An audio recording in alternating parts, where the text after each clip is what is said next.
사도신경하심으로 신앙 고백하겠습니다. 전능하사 천지를 만드신 하나님 아버지를 내가 믿사오며 그 외아들 우리 주 예수 그리스도를 믿사오니 이는 성령으로 잉태하사 동정녀 마리아에게 나시고 본디오 빌라도에게 고난을 받으사 십자가에 못 박혀 죽으시고 장사한 지 사흘 만에 죽은 자 가운데서 다시 살아나시며 하늘에 오르사 전능하신 하나님 우편에 앉아 계시다가 저리로서 산자와 죽은 자를 심판하러 오시리라. 성령을 믿사오며 거룩한 공예와 성도가 서로 교통하는 것과 죄를 사하여 주시는 것과 몸이 다시 사는 것과 영원히 사는 것을 믿사옵나이다. 아멘.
여호와의 궤가 블레셋 사람들의 지방에 있은 지 7달이라.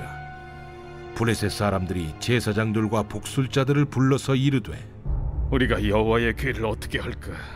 그것을 어떻게 그 있던 곳으로 보낼 것인지 우리에게 가르치라. 이스라엘 신의 궤를 보내려거든 거저 보내지 말고 그에게 속건제를 드려야 할지니라. 그리하면 병도 낫고 그의 손을 너희에게서 옮기지 아니하는 이유도 알리라. 무엇으로 그에게 드릴 속건제를 삼을까? 블레셋 사람의 방백의 수요대로 금독종 5과 금쥐 5마리라야 하리니 너희와 너희 통치자에게 내린 재앙이 같음이니라. 그러므로 너희는 너희의 독한 종기의 형상과 땅을 해롭게 하는 쥐의 형상을 만들어 이스라엘 신께 영광을 돌리라. 그가 혹 그의 손을 너희와 너희 신들과 너희 땅에서 가볍게 하실까 하노라. 애굽인과 바로가 그들의 마음을 완악하게 한 것 같이 어찌하여 너희가 너희의 마음을 완악하게 하겠느냐. 그가 그들 중에서 재앙을 내린 후에 그들이 백성을 가게 함으로 백성이 떠나지 아니하였느냐. 그러므로 새 수레를 하나 만들고 멍에를 메어보지 아니한 젖나는 소 2마리를 끌어다가 소의 수레를 메우고 그 송아지들은 떼어 집으로 돌려보내고 여호와의 궤를 가져다가 수레에 싣고 속건제를 들 금으로 만든 물건들은 상자에 담아 궤 곁에 두고 그것을 보내어 가게 하고 보고 있다가 만일 궤가 그 본 지역 길로 올라가서 벳세메스로 가면 이 큰 재앙은 그가 우리에게 내린 것이요 그렇지 아니하면 우리를 친 것이 그의 손이 아니요 우연히 당한 것인 줄 알리라. 그 사람들이 그같이 하여 젖나는 소 2를 끌어다가 수레를 메우고 송아지들은 집에 가두고 여호와의 궤와 및 금지와 그들의 독종의 형상을 담은 상자를 수레 위에 실으니 암소가 벳세메스 길로 바로 행하여 대로로 가며 갈 때에 울고 좌우로 치우치지 아니하였고 블레셋 방백들은 벳세메스 경계선까지 따라가니라. 벳세메스 사람들이 골짜기에서 밀을 베다가 눈을 들어 궤를 보고 그 본 것을 기뻐하더니 수레가 벳세메스 사람 여호수아의 밭 큰 돌 있는 곳에 이르러 선지라.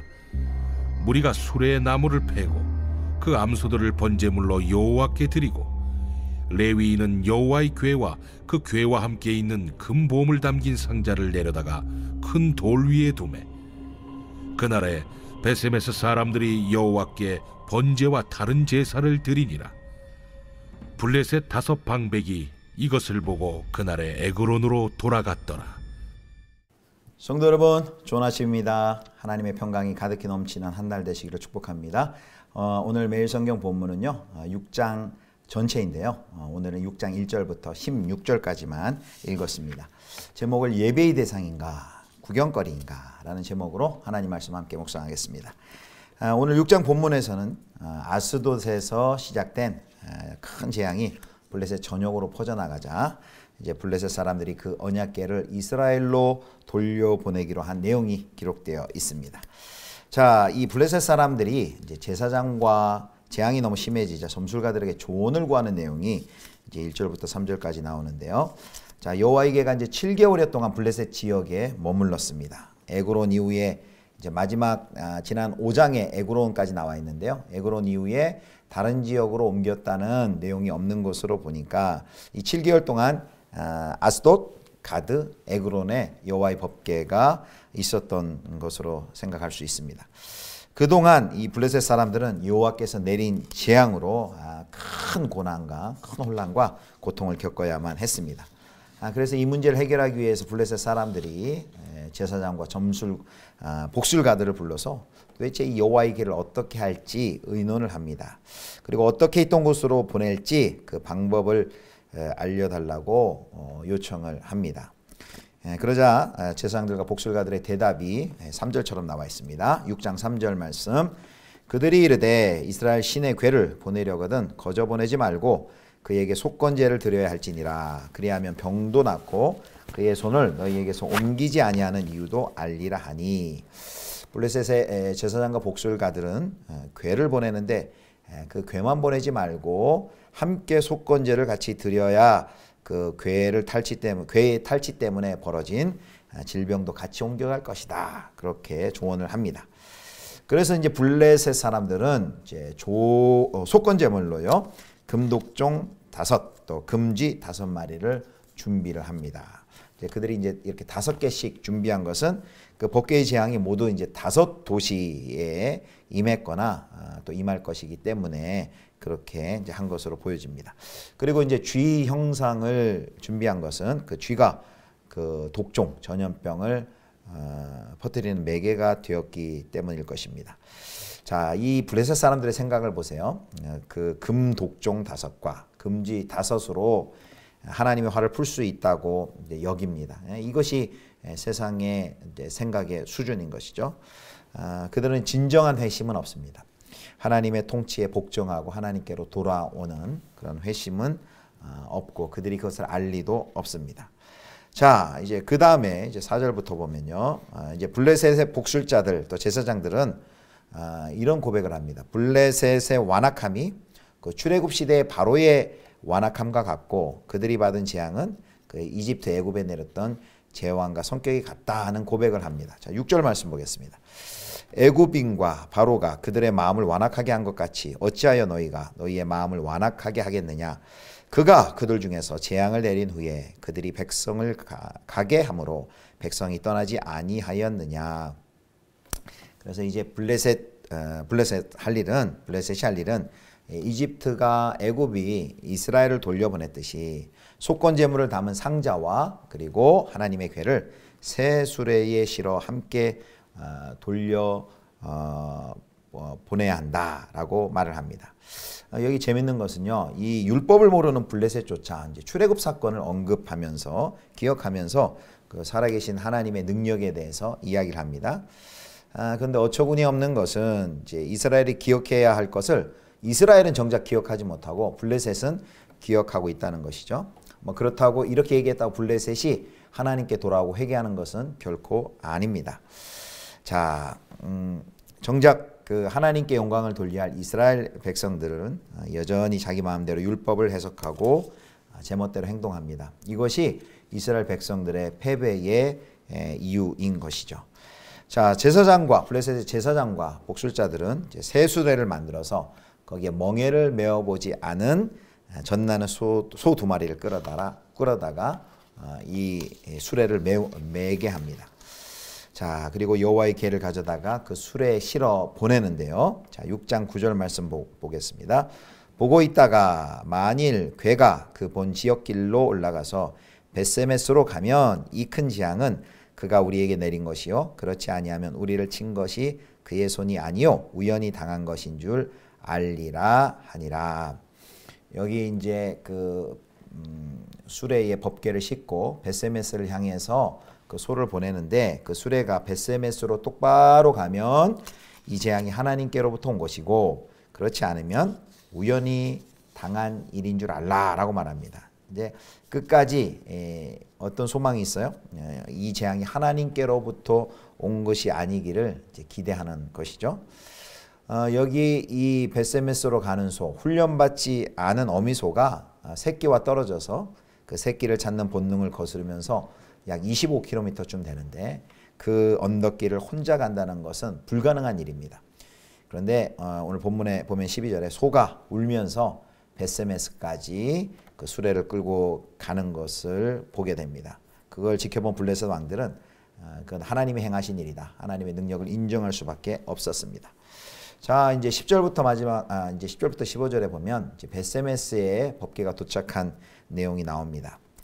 이제 암소는 벳세메스 길로 바로 행해서 벳세메스에 도착을 하죠. 이제 13절에 나와 있고요. 출애굽 당시 여호와께서 승리자로서 이스라엘이 애굽에서 나올 때처럼 하나님 홀로 블레셋을 심판하시고 그리고 이제 전리품까지 취하셔서 영광스럽고도 당당하게 개선 장군처럼 이스라엘로 귀환을 하십니다. 이집트를 심판하실 때처럼 칼과 병거가 없이도 하나님께서는 심판하셨습니다. 이로써 주님은 하나님께서는 이스라엘의 필요나 블레셋의 의지가 아닌 여호와 하나님 자기의 뜻대로 행하시는 분이심을 원천하에 드러내셨습니다. 자, 벳세메스의 사람들은 이 법궤가 도착하자 밀추수를 하다가 이 여호와의 궤를 보고 크게 기뻐합니다. 그 법궤가 도착한 그 여호수아의 밭에는 큰 돌이 있었는데요. 이 돌은 너무 매우 커서 그 법궤를 그 위에 올려놓고도 비어있는 공간에서 제사를 할 수 있었습니다.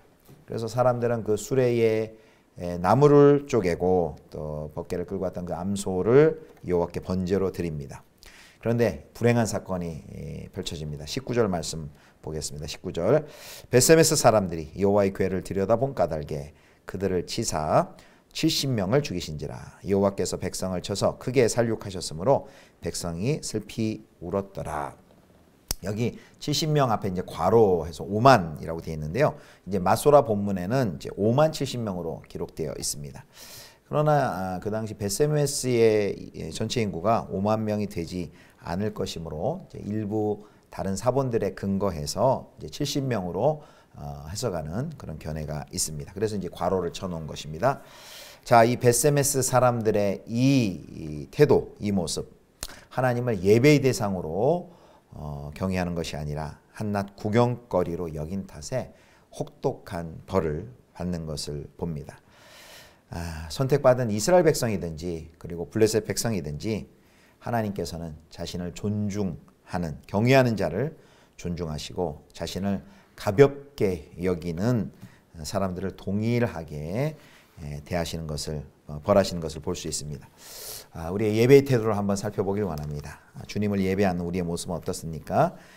주님을 만나고 또 주님과 교제하는 예배의 당사자가 아니라, 우리는 예배자가 아니라 혹시 멀리 떨어져 있는 구경꾼의 모습은 아닙니까?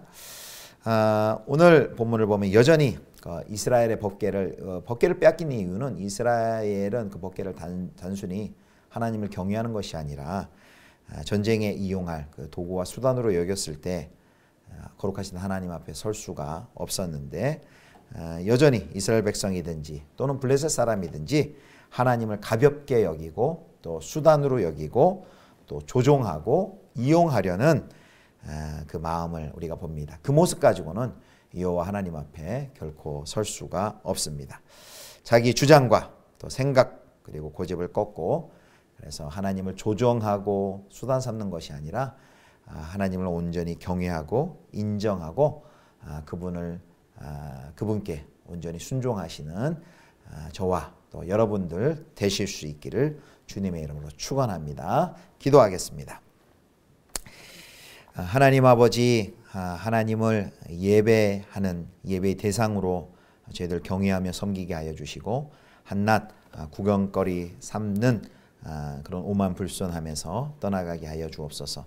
하나님을 도구와 수단으로 삼지 않게 하여 주시고 하나님을 온전히 예배하고 경외하고 인정하며 하나님의 뜻을 온전히 순종하며 따라가는 저희 되게 하여 주옵소서.